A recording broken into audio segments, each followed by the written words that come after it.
Na primeira reunião, após terem emendado o feriado de carnaval, os senadores decidiram se autoconceder semanas reduzidas de trabalho. Com o aval do presidente do Senado, Rodrigo Pacheco, foi definido que só serão votados projetos às terças, quartas e quintas-feiras. Segunda e sexta terão sessões não deliberativas, o que significa que os parlamentares não precisarão trabalhar nesses 2 dias, pois não será considerado falta. Além disso, os senadores instituíram um mês de 3 semanas, isto é, na última semana do mês, o trabalho será remoto, todo mundo de casa, de onde quiser, e com pauta tranquila. Na prática, o senador só precisará trabalhar 9 dias num mês em Brasília. Primeiramente, quero convidar a falar o nosso comentarista hoje, Marcelo Rocha Monteiro. Olha, eu não posso dizer que seja uma surpresa, né? Principalmente vindo do senador Rodrigo Pacheco, né? Que tem caracterizado a sua atuação à frente do Senado pela inércia, pela omissão, né? Então, é mais do mesmo, né? É agora uma omissão com data marcada no calendário, né? Ele tem o dia em que ele não vai comparecer e ser omisso, e tem o dia que ele vai comparecer e vai continuar sendo omisso, só que aí de corpo presente. É basicamente a diferença, né? Nós temos visto os maiores desmandos, abusos e ilegalidades praticados por alguns ministros do Supremo Tribunal Federal, e esse controle do STF cabe justamente ao Senado, né? Porque é o Senado que pode instaurar processo por crime de responsabilidade, visando eventual impeachment de ministros do Supremo. E apesar de existirem pedidos já protocolados com milhões de assinaturas, o senhor Rodrigo Pacheco nunca fez absolutamente nada, né? Então ele agora vai ter mais dias no calendário para continuar a não fazer absolutamente nada. Obrigado, Marcelo Rocha Monteiro, pelo seu comentário. E eu quero convidar Andrei Blanco. Bom, vamos lá. Como eu costumo brincar, né, Anselmo? Para surpresa de 0 pessoas. Pô, que empreguinho bom, cara. Acho que eu vou tentar essa boquinha aí. O que vocês acham? Trabalhar 9 dias por mês, com um baita de um salário, entendeu? Eu tô pensando em procurar um emprego desse. O que vocês acham? Eu acho que seria uma boa. Poxa vida. E assim, né? Como a gente já vê se repetir na política várias vezes, o problema, Anselmo, o que mais me desperta é a atenção, né? O que eu brinco que acende uma luz de alerta aqui no painel do meu carro, não é os 9 dias trabalhados, não é isso. É a gente começar a achar isso normal. Isso é o que me espanta.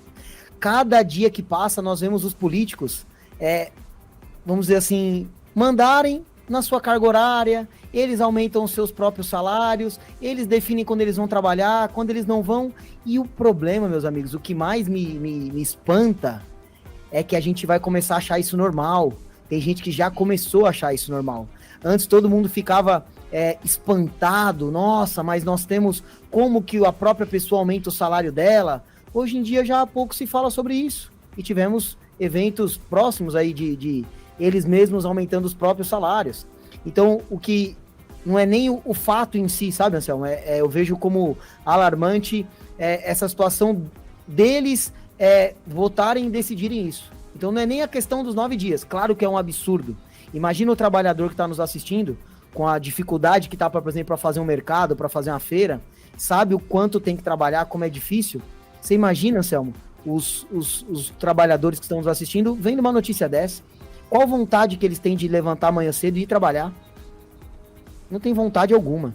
Então, mais espantoso, sério, do que trabalhar só 9 dias, é eles decidirem isso. Então, no meu ponto de vista, isso é o que me deixa mais consternado, e tenho a certeza que é o que espanta a todos. É lamentável. Daqui a pouco eles vão decidir o que mais?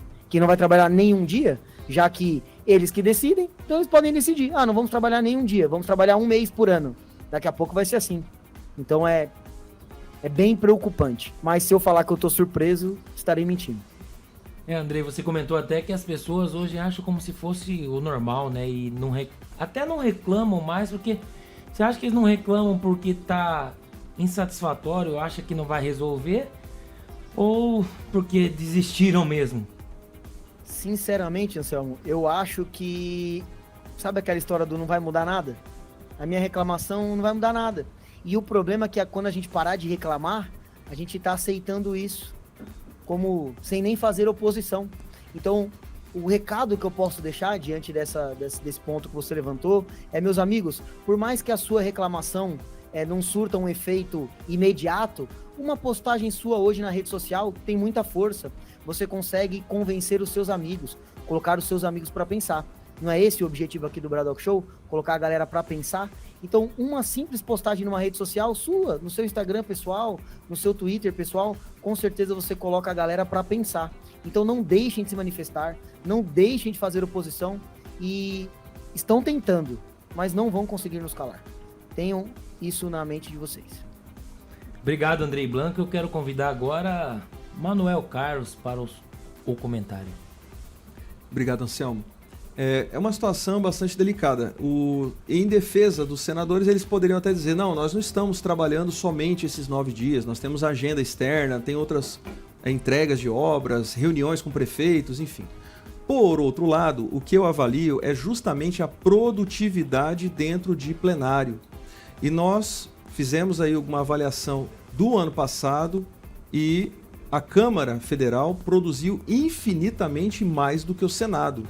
Isso no que se refere a andamento de projetos de lei, enfim. Lógico que a gente tem que fazer um balanço de que na Câmara você tem um número muito maior de parlamentares.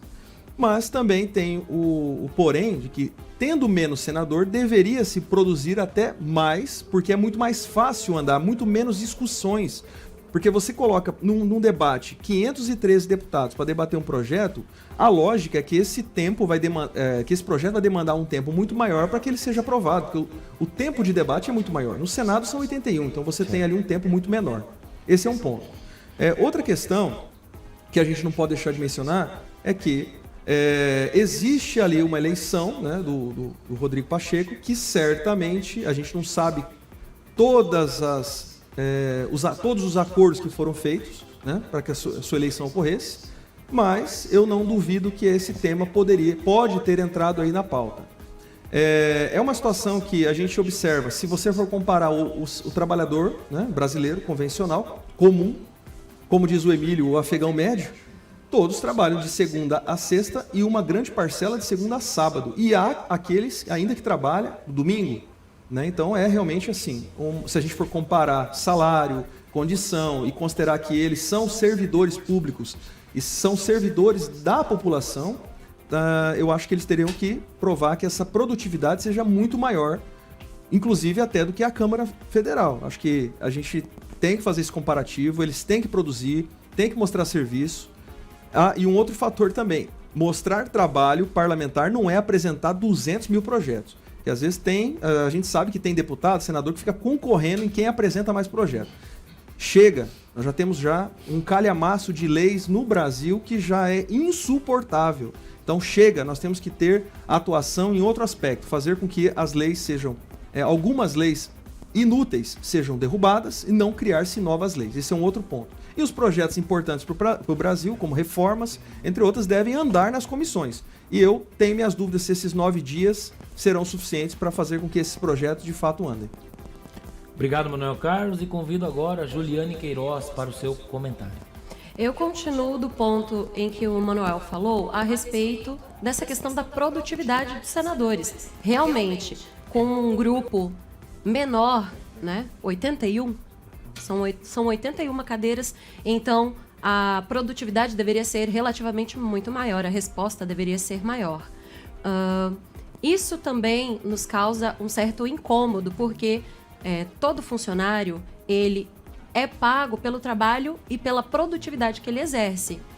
Agora, eu também trago outro ponto, não só da produtividade, mas também, recentemente, no dia 20 de dezembro de 2022, no site do Senado, foi publicada a notícia de que o salário dos senadores, que era de R$ R$ 293, passou por um aumento de quase R$ 2.000 e agora eles ganham R$ 41.650. É isso aí, né? Além de eles poderem escolher eles próprios a quantidade de tempo que eles vão trabalhar, eles também podem ajustar o salário até 2025 gradualmente. Isso é muito complicado, né? Causa muito incômodo. Apesar dos risos aqui, eu fico bastante consternada e incomodada com essa notícia. Infelizmente, essa é a realidade. E as pessoas, como falou o Andrei, as pessoas já não mostram mais, né? Essa surpresa toda, esse choque. Nós já começamos a aceitar esse tipo de coisa como se fosse ok, tudo bem, né? Tudo bem e é sobre isso, como dizem por aí. Então, realmente, há ao que se pensar e nós deveríamos questionar mais essas situações. Obrigado, Juliane. Doutor Marcelo, enquanto os senadores têm mais essa regalia, o reajuste do salário mínimo veio uma mixaria? Eu queria aproveitar o gancho e fazer ainda um acréscimo com relação ao Senado, né? Aliás, 2 aspectos que eu queria lembrar. O ex-presidente Fernando Henrique Cardoso, quando ainda era senador, ele dizia o seguinte: o Senado é o céu, só que não precisa morrer para chegar nele, né? Quer dizer, aquilo é o céu, é o paraíso. O sujeito chega lá, trabalha pouquíssimo, ganha uma fortuna, tem várias regalias. E a outra coisa que eu queria lembrar, já que vocês falaram muito bem sobre a questão da produtividade do Senado, eu acho que há poucos exemplos de atividade mais improdutiva do que aquela famigerada CPI circense, né, do Covid, né? Aquele desperdício de dinheiro público, aquele desperdício de tempo, aquela falta do mínimo que você pode esperar, não digo nem de um senador, de um cidadão comum, né? de um policial que vai interrogar, que vai questionar uma testemunha. Você não pode esperar aquilo que a gente viu alguns senadores fazendo com determinadas pessoas convidadas ou convocadas a depor ali, né? Então, realmente pensar que um cidadão desse tem um salário de mais de 40 mil, né? Enquanto o trabalhador comum ganha aí esse poupudo aumento no salário mínimo de R$18, é um deboche.